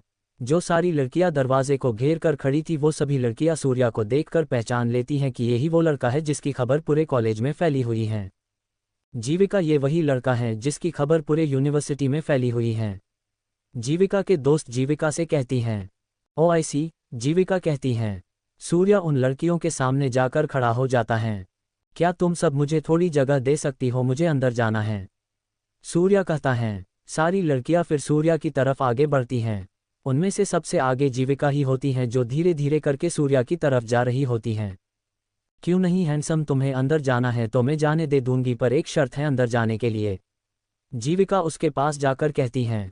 सूर्या उसकी सारी हरकतें पहले से ही अच्छे तरीके से जानता है। तो वो शर्त क्या है?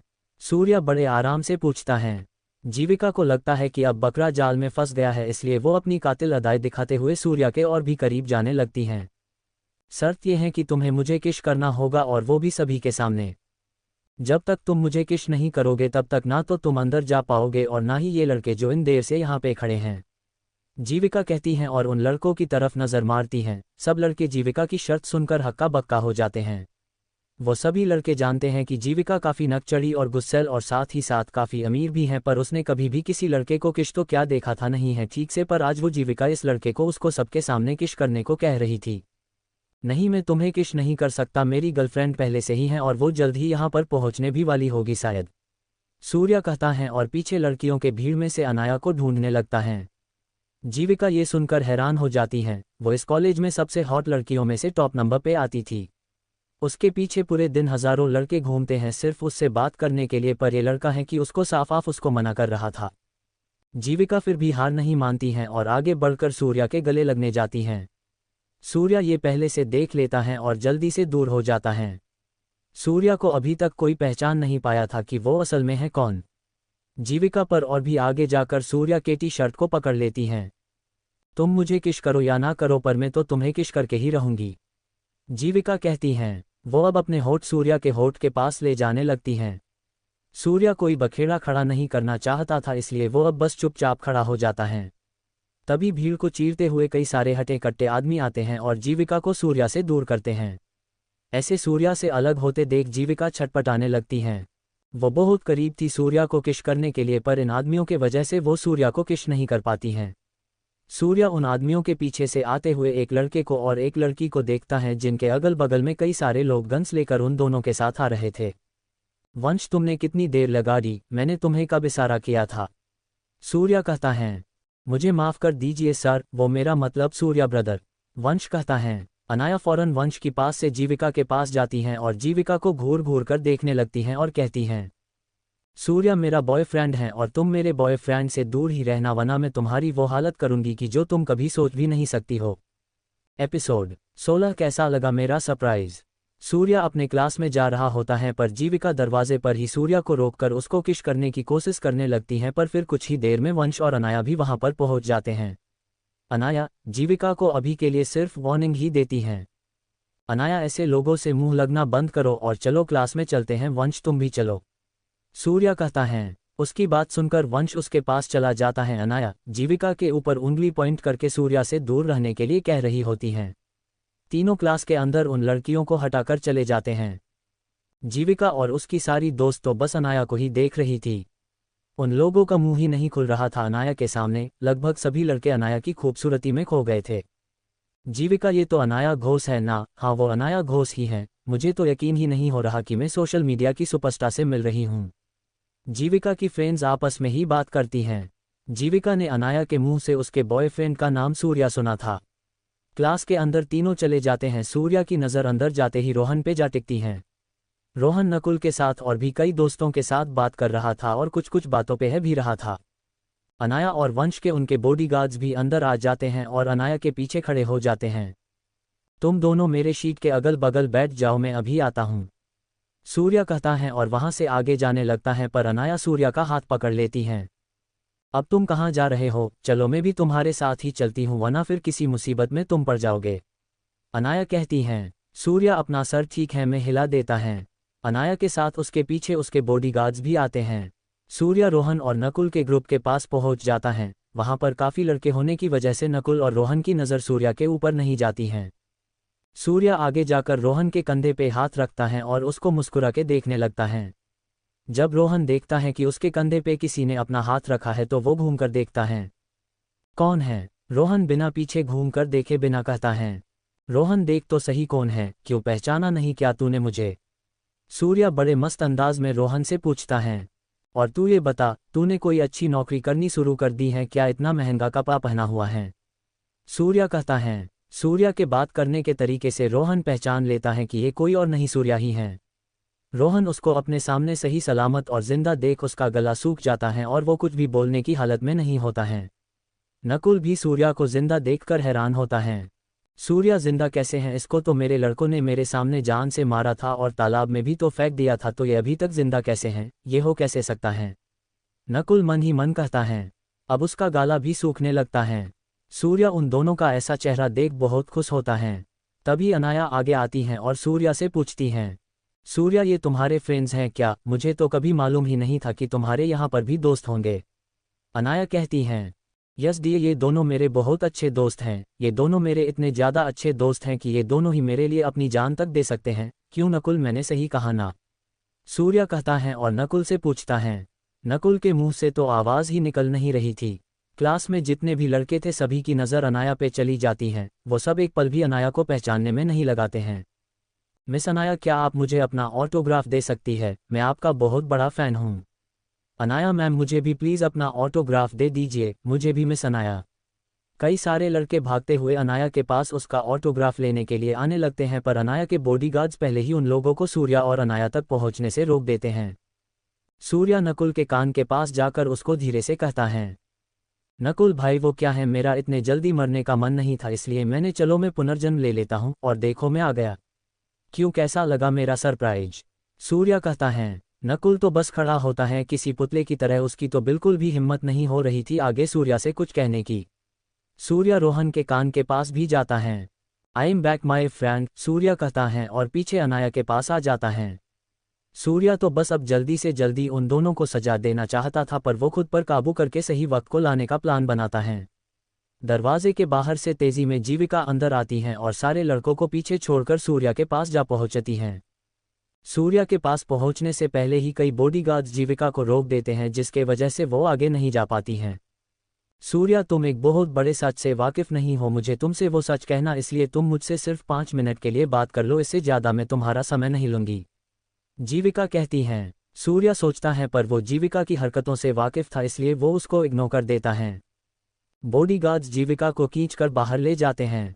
सूर्या और अनाया दोनों आजू बाजू में बैठ जाते हैं। क्लास के टाइम होते ही प्रोफेसर्स भी क्लास में आते हैं और पढ़ाते हैं। वंश को प्रोफेसर की बात बिल्कुल भी समझ नहीं आ रहा था। वैसे तो उसने काफ़ी ज़्यादा पढ़ाई कर रखी थी और डिग्री भी ले रखी थी, पर वो था तो पैसे से एक गैंगस्टर ही, इसलिए उसके दिमाग में कुछ भी नहीं घुस रहा था। इसी बीच नकुल और रोहन बार बार सूर्या को ही देख रहे थे और ये सोच रहे थे कि आखिर सूर्या जिंदा कैसे हो सकता है। रोहन और नकुल दोनों इशारों में बात करते हैं। नकुल अपने सारे लड़कों को भी इशारे करता है। उसके सारे लड़के नकुल का ये इशारा समझ जाते हैं। लगभग 2 घंटे बाद प्रोफेसर की क्लास खत्म हो जाती हैं और अब कंपटीशन का समय हो चुका था। समय होने के बाद भी कई लड़के और लड़कियां क्लास से बाहर नहीं जाते हैं। वो सब बस सूर्या और अनाया को ही देख रहे थे। अनाया स्टार हैं, इसलिए कई सारे लोग उससे मिलना चाहते थे। कई रोमियो तो अनाया का नाम अपने दिल वाली जगह पर लिखकर घूम रहे थे। चलो अब कंपटीशन का समय हो गया है, मैंने भी पार्टिसिपेट किया है, क्या तुम मेरा गेम देखना चाहोगी? सूर्या कहता है। अनाया उसकी बात सुनकर तुरंत कहती हैं, हाँ मुझे भी देखना है कि इस कॉलेज में कैसा और किस तरह के कंपटीशन होता है, और मैं तो तुम्हें खेलते हुए ज़्यादा देखूंगी। ज़रा मैं भी तो देखूं मेरे मिस्टर फियोन्स आखिर खेलते कैसा हैं। एपिसोड 17 नाकू का हुआ बुरा हाल। जब क्लास खत्म हो जाती है तो सूर्या, वंश और अनाया तीनों क्लास से बाहर निकल आते हैं और उस जगह जाते हैं जहां पर कंपटीशन शुरू होने वाला था। अनाया के बॉडीगार्ड्स बीच में आने वाले सभी लड़के और लड़कियों को हटाते जा रहे थे। कई प्रोफेसर्स ये सब देख रहे थे पर कुछ बोल नहीं रहे थे। उन सबको ही ऊपर से नोटिस मिला था कि इस यूनिवर्सिटी में 3 नए लोग आएंगे, जिनमें से 2 लड़के और 1 लड़की होगी। ऊपर से नोटिस आने की वजह से वो सभी कुछ नहीं कर सकते थे और उन सभी को तीनों का नाम भी बता दिया गया था, पर यूनिवर्सिटी में सिर्फ 2 ही लोग आए थे, 1 लड़का था और 1 लड़की थी। उन सभी को तीसरे लड़के के आने का इंतज़ार था, पर वो अभी था नहीं आया था। अलग अलग डिपार्टमेंट और बिल्डिंग्स के मैन, स्टाफ और प्रिंसिपल सोच रहे थे कि अभी तक वो तीसरा लड़का आया क्यों नहीं। उन सबको क्या पता था कि वो तीसरा लड़का सूर्या ही था, जो पहले से ही उनकी यूनिवर्सिटी में पढ़ाई करता था। नकुल के साथ उसकी गर्लफ्रेंड थी और रोहन के साथ उसकी गर्लफ्रेंड। सभी ग्राउंड में थे और स्टेज के ऊपर पूरे यूनिवर्सिटी के प्रिंसिपल्स मौजूद थे। प्रिंसिपल अजय मिश्रा मिच को पकड़ते हुए आगे आते हैं। आप सभी को मैं सबसे पहले ये बताना चाहूँगा कि आज वो दिन आया है जो हर साल में सिर्फ एक बार ही आता है, पर यह दिन यूनिवर्सिटी का सबसे बड़ा और यादगार दिन होता है। तो जैसा कि लगभग आप सभी मुझको जानते ही होंगे और जो सब मुझे नहीं जानते हैं उन सभी को मैं अपने बारे में बताता हूँ। मैं इस यूनिवर्सिटी के पहले बिल्डिंग का मैन हेड प्रिंसिपल हूँ और मेरा नाम अजय मिश्रा है। आप सभी का ये मैन इवेंट अगले 1 घंटे में ही स्टार्ट होने वाला है, इसलिए आप सभी अपने नामों के लिस्ट के हिसाब से अपने अपने नाम देखकर उस कंपटीशन में जा सकते हैं। अजय मिश्रा कहते हैं। अजय मिश्रा आगे इवेंट्स के टाइम और जगह बताते हैं। उनके जाने के बाद दूसरे बिल्डिंग के प्रिंसिपल आते हैं और वो भी अपने बारे में स्टूडेंट्स को अपना इंट्रो देते हैं। ऐसे ही बाकी बिल्डिंग के प्रिंसिपल्स भी एक एक करके आते हैं और मिच में इन्फॉर्मेशन देकर चले जाते हैं। जो सब लड़के और लड़कियां कंपटीशन में भाग लिए होते हैं वो सब अपनी अपनी जगह पे इवेंट्स के हिसाब से चले जाते हैं।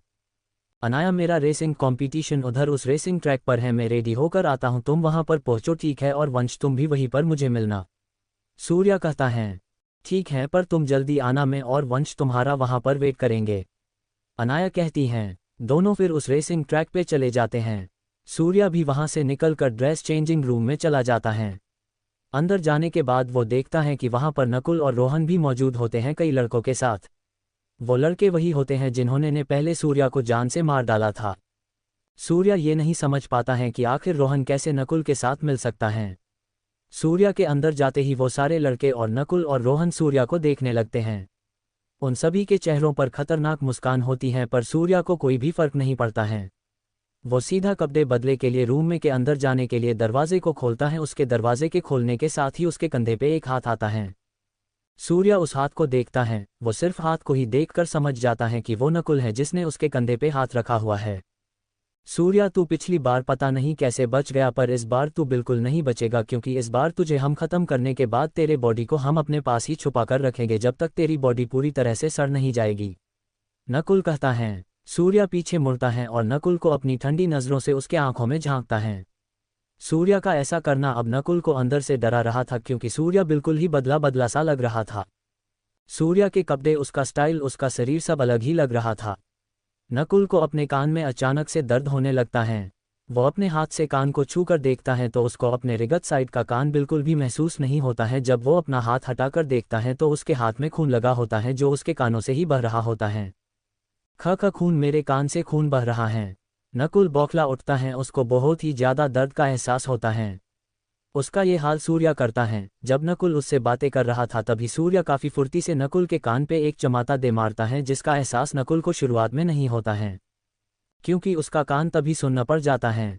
सूर्या नकुल पे ये हमला जब करता जब नकुल का ध्यान सूर्या पे नहीं था और वो अपने साथियों को देख रहा था।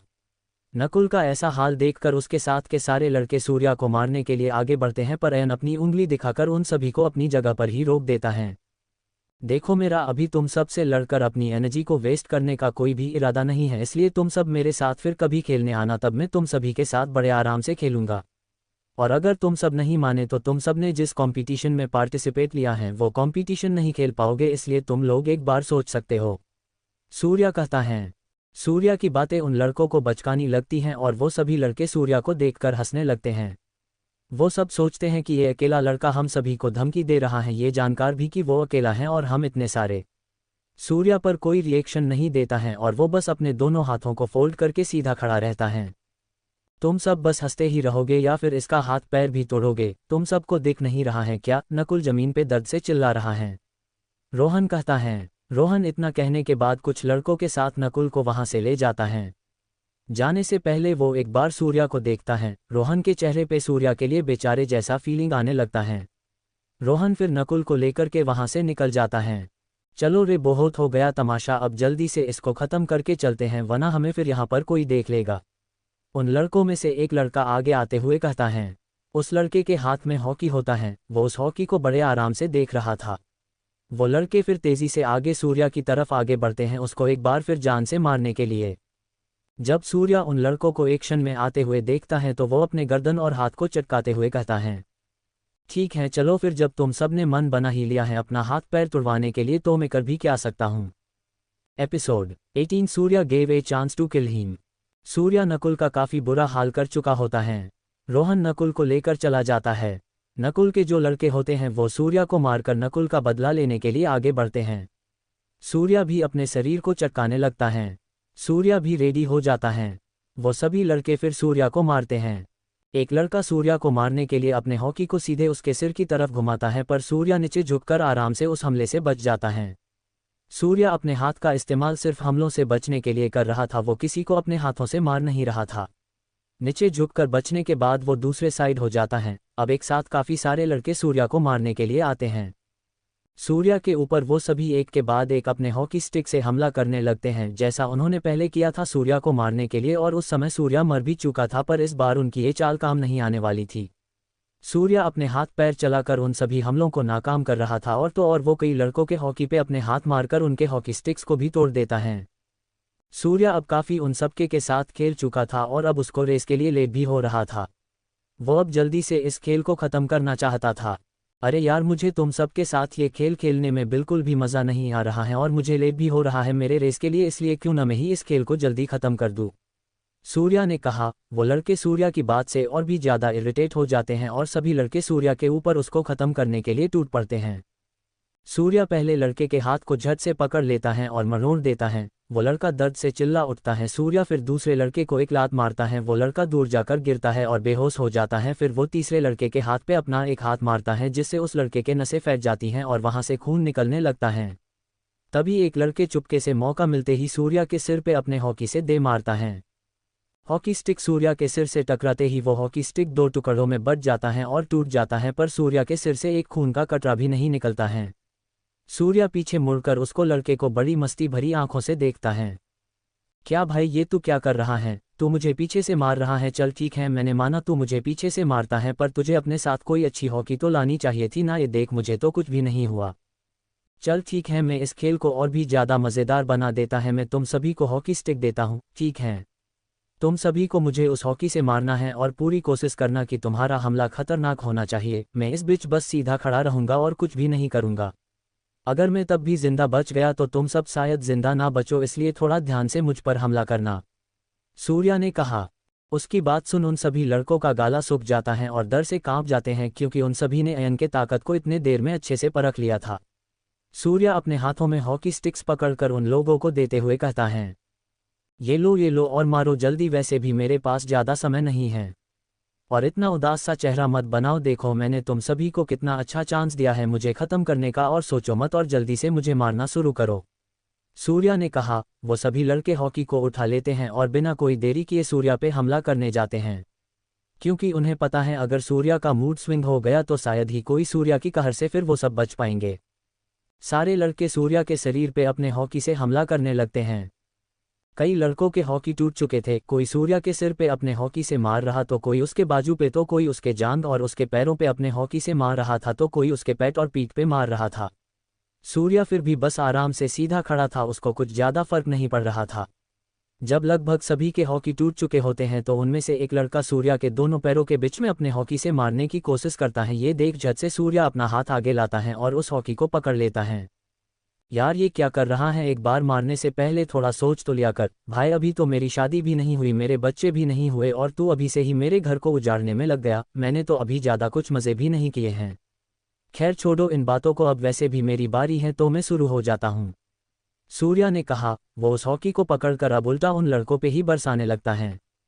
वो ऐसा इसलिए कर रहा था क्योंकि वो जानता था कि अगर उसने अपने हाथों से उसको मारा तो वो सब शायद मर भी सकते हैं, पर अगर सूर्या उन सभी को हॉकी से मारेगा तो सिर्फ उनको चोट आएगा और सिर्फ कुछ हड्डियां ही टूटेगी, पर वो सब मरेंगे नहीं, इसलिए वो उन सभी को हॉकी से मारना जारी रखता है।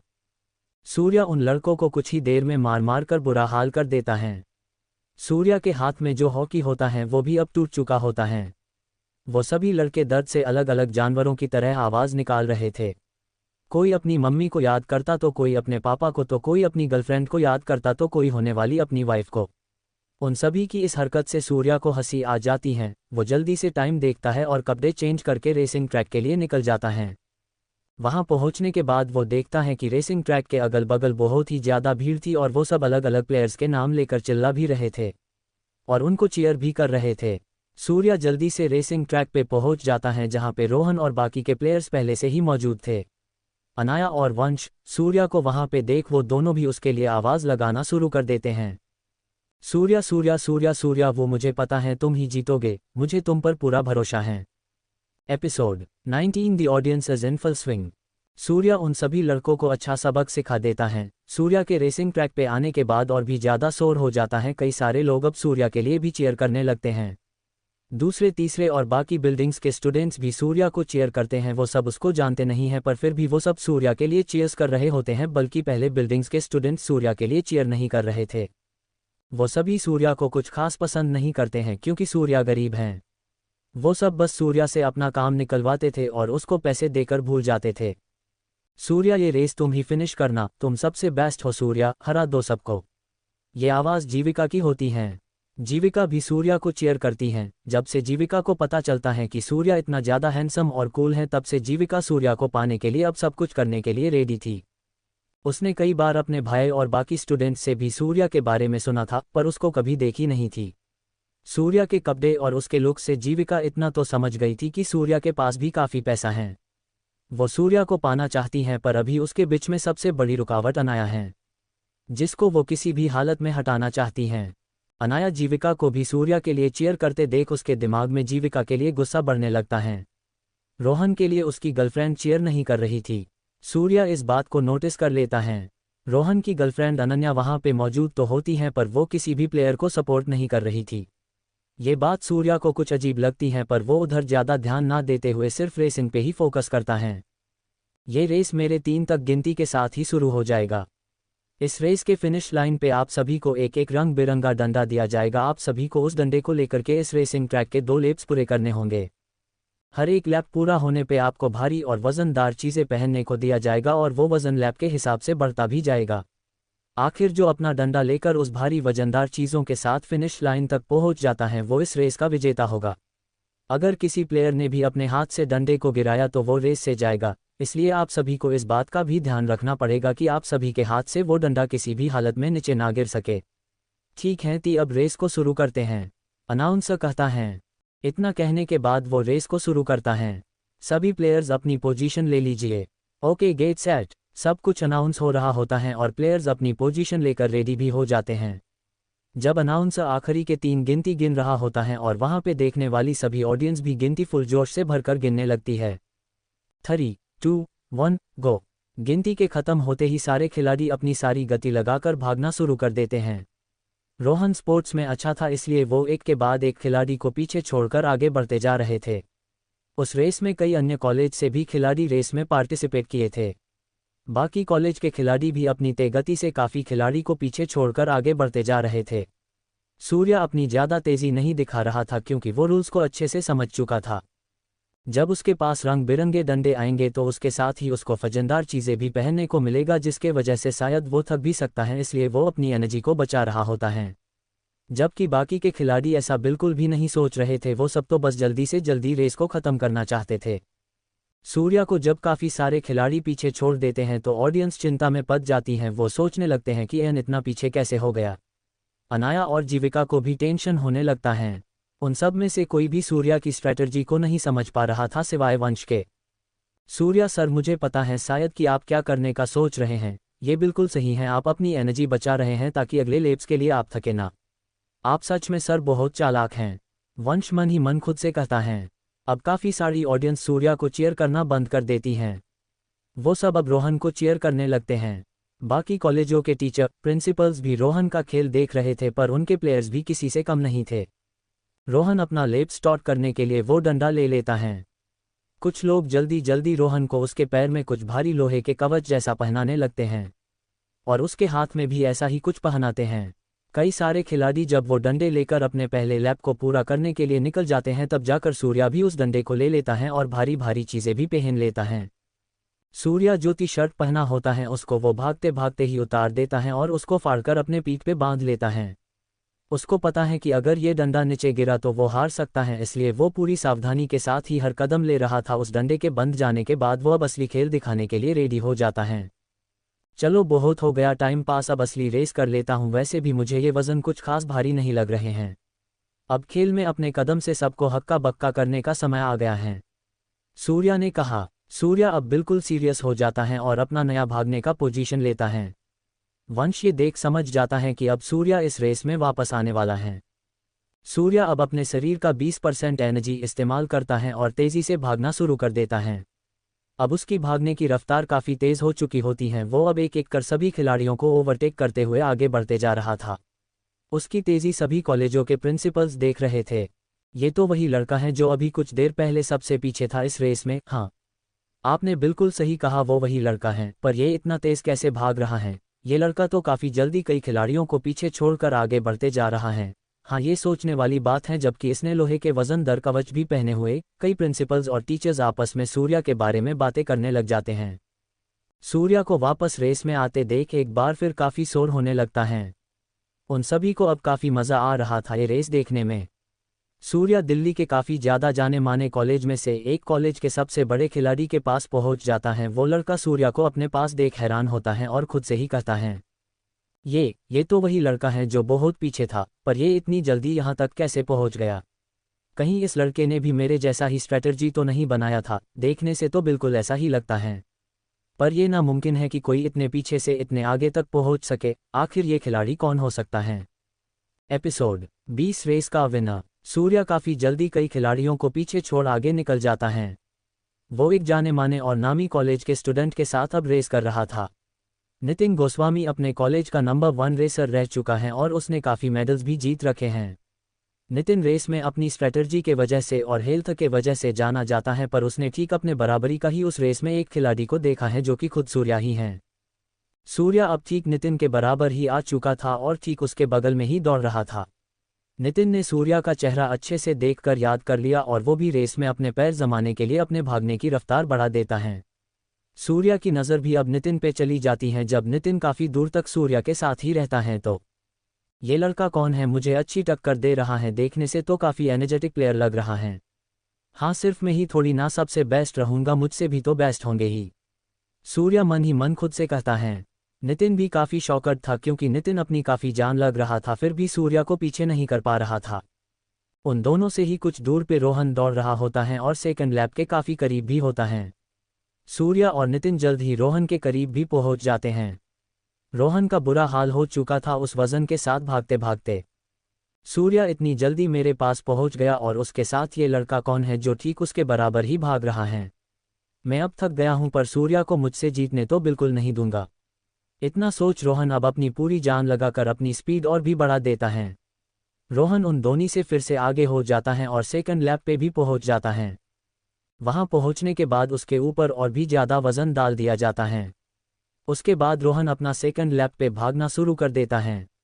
उसका अब इतना ज़्यादा बुरा हाल हो गया था उन वजन के कारण कि वो अब काफ़ी धीमा भाग रहा था, जिसका फ़ायदा अब पीछे रहने वाले प्लेयर्स ले रहे थे। सूर्या और नितिन भी सेकंड लैप पे पहुंच जाते हैं। सेकंड लैप के वजन के वजह से कई प्लेयर्स अपने हाथ से डंडे को गिरा दे रहे थे और रेस से डिस्क्वालीफाई हो जा रहे थे। उस रेस में अब लगभग 30 के आसपास रेसर्स ही थे जो उसमें जमे हुए थे। नितिन की रफ्तार उन वजन के कारण धीमा हो चुका था, पर सूर्या की रफ्तार बिल्कुल वैसी की वैसी ही थी। सूर्या के एब्स अब टाइट होते जा रहे थे, उसके एब्स लड़कियों को पागल कर रहे थे। उसकी बॉडी धूप में पसीने की वजह से शाइन कर रही थी। देखने वाले सारे लोग जोर जोर से चिल्ला रहे थे और अपने अपने प्लेयर्स को सपोर्ट कर रहे थे। अब सिर्फ 5 खिलाड़ी ही सूर्या और नितिन से आगे थे और अब उन सभी को सिर्फ 100 मीटर ही कंप्लीट करना था। अब सिर्फ 100 मीटर ही बाकी है फिनिश लाइन पे जाने के लिए और अभी भी काफ़ी खिलाड़ी मुझसे आगे हैं। ऐसे काम नहीं चलेगा, मुझे अपनी स्पीड बढ़ानी पड़ेगी। सूर्या अब अपनी स्पीड बढ़ा देता है। उसकी स्पीड बढ़ने की वजह से थोड़ी मिट्टी उड़ने लगती है। जो रेस ट्रैक होता है वो तो काफ़ी सख्त होता है, पर हवा के कारण से मिट्टी उस ट्रैक पे आ चुका था और सूर्या के भागने के कारण से वो मिट्टी हवा में मिलने लगी थी। वो नितिन को काफ़ी पीछे छोड़ आगे के प्लेयर्स के पास पहुंच जाता है। नितिन वैसे थक तो चुका था, पर वो भी हार नहीं मानता है और अपनी रफ्तार बढ़ाकर ठीक सूर्या के पीछे ही आ जाता है। रोहन सारे प्लेयर्स के सबसे पीछे था और धीरे धीरे भाग रहा था। अनन्या ने जब देखा कि सबसे आगे सूर्या हैं तो वो खुश होने लगती हैं, क्योंकि वो रोहन को जीतते हुए नहीं देखना चाहती थी। फिनिश लाइन अब बस 10 मीटर की दूरी पर ही था। सूर्या अपने पीछे नितिन को देख अपनी स्पीड और भी ज़्यादा बढ़ा देता है और इसके साथ ही सूर्या उस रेस को जीत चुका होता है। रेस के फिनिश होते ही सूर्या रुक जाता है और अपने घुटनों पर हाथ रखकर हांफने लगता है। नितिन भी ठीक सूर्या के बगल में ही खड़ा होकर घुटनों पे हाथ रख हांफता है। इसके साथ ही रेस भी खत्म हो जाता है। ऑडियंस की आवाज़ अब पूरे उस ट्रैक पे गूंजने लगती है। सूर्या, लो पानी पियो और थोड़ा आराम करो। अनाया उसके पास आकर पानी का बोतल पास करते हुए कहती हैं। वंश भी उसके पास आकर खड़ा हो जाता है। आपने कमाल कर दिया रेस में, आपने काफ़ी अच्छी स्ट्रैटेजी का इस्तेमाल किया था रेस में।